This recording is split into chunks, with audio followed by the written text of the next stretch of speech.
Tip number 1, never ever break the windows without any weapons in your hands, because that will result in a big ouch.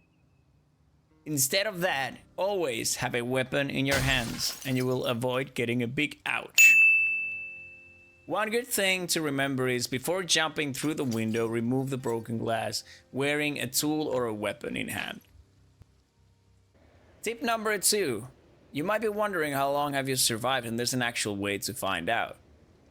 In the info section, you will not see anything if you are not wearing a digital watch. Once you find one from a zombie and wear it on your left or right wrist, you'll open the info tab again and you will see how many days you have survived. Nice! Eventually, in some point while you're fighting zombies, your weapon will break. For example, this baseball bat over here. And once that happens, don't worry, because there's a way to fix it. For example, I have wood and glue that I can use to repair the bat. And just like that, you have a working baseball bat again. Tip number 4. We all will experience this and we all will get hungry.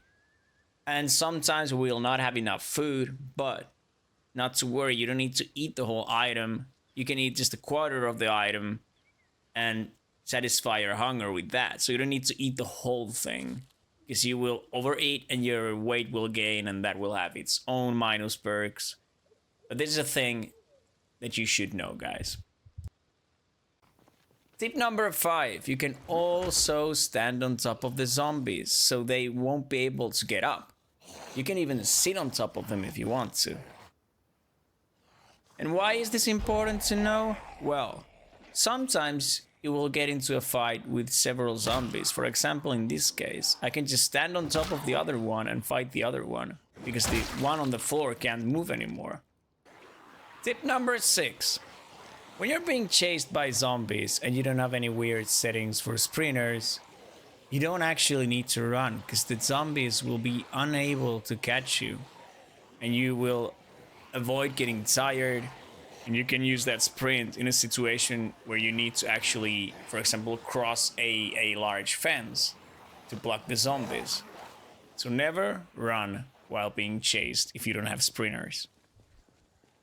Tip number 7, and this is especially for the new players, and when you start playing after the tutorial, go to the sandbox mode, and here you can actually tweak all of the settings that you want. Okay, so one thing that's good to think is that water shutdown and electric shutdown will happen pretty quickly. So you want to change that time frame. Then food spoilage should be set to slow.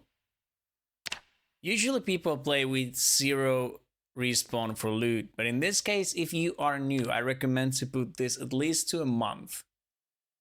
Just skip the next 3 ones, you don't do anything to them. Then we go to loot rarity and we're gonna set everything to common. It will help you eventually find the stuff better, because if you have it on rare, you will probably not find everything from the right locations. So go ahead and set everything to common. To speed up you learning things, you will need to level up faster so you can learn how to create those things. So I recommend to put the XP multiplier to 4, click starter kit, it will give you a baseball bat and a hammer, and then the multi-hit that will allow you to hit multiple enemies at the same time.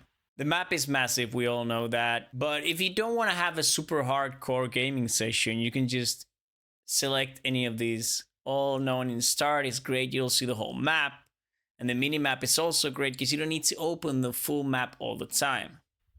One thing that I would still tweak is the zombie settings, and I would put 0 to everything that says respawn.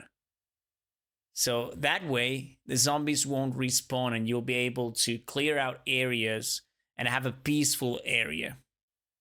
After you're done, you can save the presets if you want to, if you're happy with them.